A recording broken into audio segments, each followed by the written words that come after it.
पक्का sir ticket लिया पानीपत से आगे मैंने टिकट पानीपत से घूम जाएगी अगली बार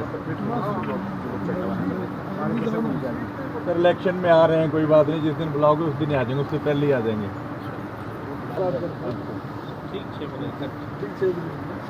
दिल्ली में मोदी अब की बात ना दौर बदला हुआ है, सब लोग फोन पे बात करते हैं ना, तो सबसे बड़ी बात करते हैं। मैंने भी यही बात बताई है। पूरा पूरा माहौल बदला हुआ है, रिश्तेदार फोन कर रहा था। राहुल गांधी या तो उस समय उनके साथी रहे होंगे जिनको ये सारा ज्ञान हुआ होगा, या कोई बड़े भविष्यवक्ता होंगे, यानी जिस चीज़ की कोई सर्टेनिटी आज तक पता लगी नहीं है, आज वो इस प्रकार से बोलते हैं। अब ये बात तो उन्हीं से पूछनी पड़ेगी, इसके बारे में मैं कुछ कहूँगा नहीं। 100 साल पर सवाल उठा रही है कांग्रेस, फेल हैं आपके 100 दिन माफ कीजिएगा। उनके कितने सफल हुए हैं और हमारे कितने सफल हुए तो हम जानते हैं। 100 दिन के अंदर नहीं, हमने पिछले 10 साल और 100 दिन, 10 साल और 100 दिन का टोटल हिसाब लगाएंगे तो उनके 60 साल से भारी पड़ते हैं। और इस के प्रमाण सीधे ये हैं कि आज सामान्य जनता, साधारण जनता भी भारतीय जनता पार्टी की सरकार, एनडीए की सरकार, नरेंद्र मोदी जी की सरकार, इसके प्रति जो आस्था है उस आस्था को हर चुनाव में घोषित कर रहे हैं। चाहे वो लोकसभा का चुनाव रहा हो तब भी सरकार केंद्र में तीसरी बार बनी, हरियाणा का चुनाव आया तब तीसरी बार सरकार बनी, जबकि ये तो सारे चिल्ला रहे थे। और एक अजीब व गरीब जो तमाशा इन्होंने बनाया हुआ था कि हार करके भी हम जीते हैं, ये शोर मचा रहे थे। ऐसी हार के जीतने की कहानी इनकी लगातार इनके साथ जुड़ी रहे, हारें भी और जश्न मनाए लगे रहें। ऐसा ही दिल्ली में मनाएंगे। अब दिल्ली में भी इनका कहीं कुछ है नहीं, फिर भी कहेंगे हम जीतेंगे। भगवंत मान कहने हम बहुमत के साथ केजरीवाल सरकार बनाएंगे, आप कह रहे हैं। मैं तो कह रहा हूँ ना कि जिस प्रकार के दावे करते हैं कुछ दिन सामने आ जाएगा सब सामने। तो इसलिए इस बार ये इनकी जो 10 साल की जो ये 15 साल कितने हो गए केजरीवाल को? 10 साल हो गए।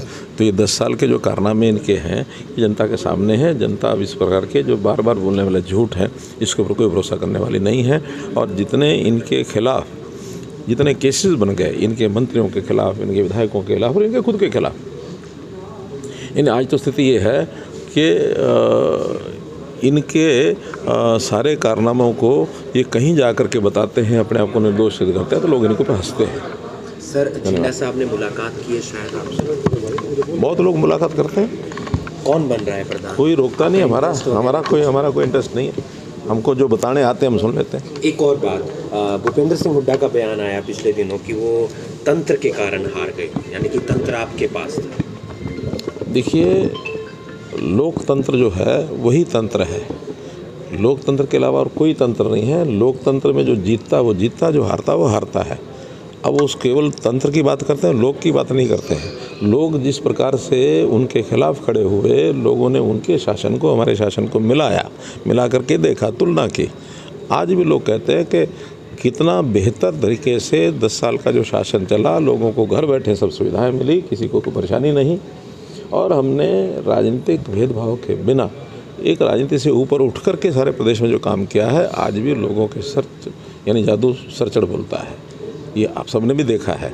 वो तो सब हवा फैला रहे थे कि हम जीत गए, हम सरकार बना गए, लेकिन जनता ने उनको वोट की चोट ऐसी मारी कि आज उनको समझ ही नहीं आ रहा हुआ क्या है। और यही नहीं, मैं तो आगे के लिए भी कह रहा हूँ, आज हमारे मुख्यमंत्री के जो काम करने का तरीका है, उनका जो नेतृत्व उभर रहा है, अगले 10 साल भी वो इंतजार न करें किसी बात की। महिलाओं के लिए जो 2100 रुपये की बात आ रही है कि मीटिंग में आज कुछ फैसला लिया जाएगा, अभी ये हरियाणा प्रदेश सरकार के लोग बताएंगे। मुझे तो इतनी बारीकी से ना मैं जानकारी रखता हूँ, ना पूछने की जरूरत है, क्योंकि हरियाणा प्रदेश सक्षम है इन सारे निर्णयों में। हमको इसमें कोई जानकारी। बीजेपी ने एक अच्छा कदम उठाया है, प्रदेश को कह दिया कि आप चुन लीजिए जिला अध्यक्ष, हम सब सहमत रहें। बहुत अच्छी बात है ये। आखिर एक त्याग और समर्पण का भाव, ये अपने जो नेतृत्व है उसके ऊपर विश्वास करना, ये बहुत बड़ा विषय है। कर्नाटक के लोगों ने कहा तो कोई ना कोई जिला अध्यक्ष बनेगा।